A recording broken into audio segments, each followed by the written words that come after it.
مسائل نماز کا سلسلہ نمبر 25،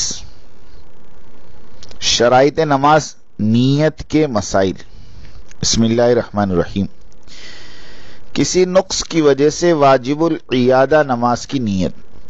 اگر کوئی نماز کسی مکروہ تحریمے کے ارتکاب یا ترک واجب کی بنا پر واجب العیادہ ہونے کی وجہ سے لوٹائی جائے تو اس میں یہ نیت کی جائے گی کہ میں فرض میں نقصان کی تلافی کے لیے نماز پڑھ رہا ہوں، اس لیے کہ فرض تو پہلی نماز سے ساقط ہو گیا اور دوسری نماز اصل میں نفل ہے جس کا مقصد نقصان فرض کی تلافی ہے۔ یعنی اگر کسی وجہ سے جیسے کہ سجد سہو نہ کرنے کی وجہ سے نماز واجب العیادہ ہو گئی یا کسی فرض کے چھوٹ جانے کی وجہ سے نماز باقی رہ گئی، تو جب آدمی اس نماز کو دہرائے گا تو اس کو نیت میں کہنا پڑے گا کہ میں فرض میں نقصان کی تلافی کے لیے نماز پڑھ رہا ہوں، کیونکہ فرض تو اس سے ساقط ہو گیا پہلی نماز سے، اور یہ دوسری نماز نقصان فرض کی تلافی ہے۔ نماز وتر کی نیت۔ وتر پڑھتے وقت صرف یہ نیت کافی ہے کہ میں نماز وتر پڑھ رہا ہوں، وتر واجب کہنے کی ضرورت نہیں۔ سنن موقدہ میں تعین شرط نہیں، سنن موقدہ میں صرف یہ نیت کافی ہے کہ میں اتنی رکعت نماز پڑھ رہا ہوں، یہ کہنا لازم نہیں کہ میں فجر کی سنت یا ظہر کی سنت ادا کر رہا ہوں۔ اس تعین کے بغیر بھی سنتیں ادا ہو جاتی ہیں، اور اگر کوئی متعین کر لے تو کوئی حرج نہیں۔ نماز تراویح کی نیت۔ تراویح کی نماز اگرچہ محض مطلق نماز کی نیت سے بھی ہو سکتی ہے، تاہم متعین کر کے تراویح کی نیت کر لی جائے تو بہتر ہے۔ نوافل میں مطلق نیت۔ نفل نمازوں میں صرف یہ نیت کافی ہے کہ میں نماز پڑھ رہا ہوں، وقت وغیرہ کی تعین ضروری نہیں ہے۔ نماز جنازہ کی نیت۔ نماز جنازہ میں نماز کی نیت کے ساتھ میت کے لیے دعا اور سفارش کی بھی نیت کی جائے گی۔ سجدہ تلاوت کی نیت۔ سجدہ تلاوت میں بھی نیت ضروری ہے، اس میں یہ نیت کی جائے کہ آیت سجدہ پڑھنے سے جو سجدہ مجھ پر واجب ہوا ہے وہ ادا کر رہا ہوں۔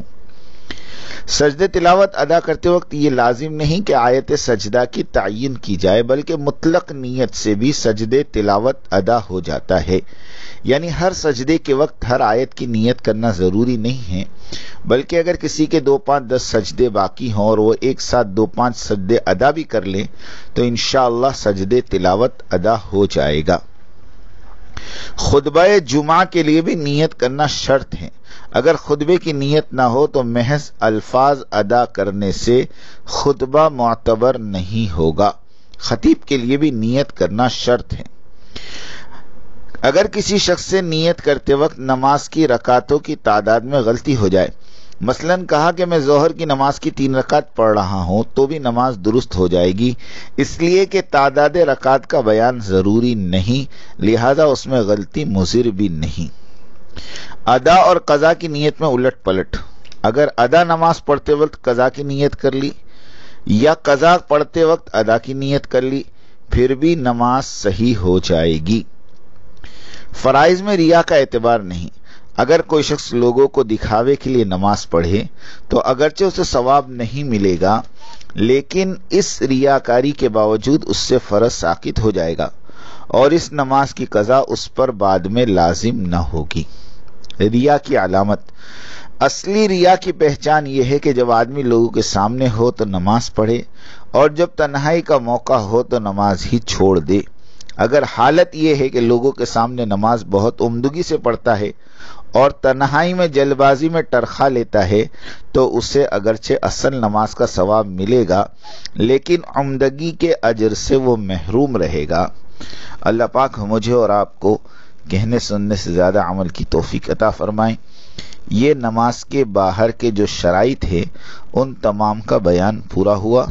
انشاءاللہ آئندہ کے حصے میں نماز کے اندر کے فرائض کی مسائل بیان ہوں گے۔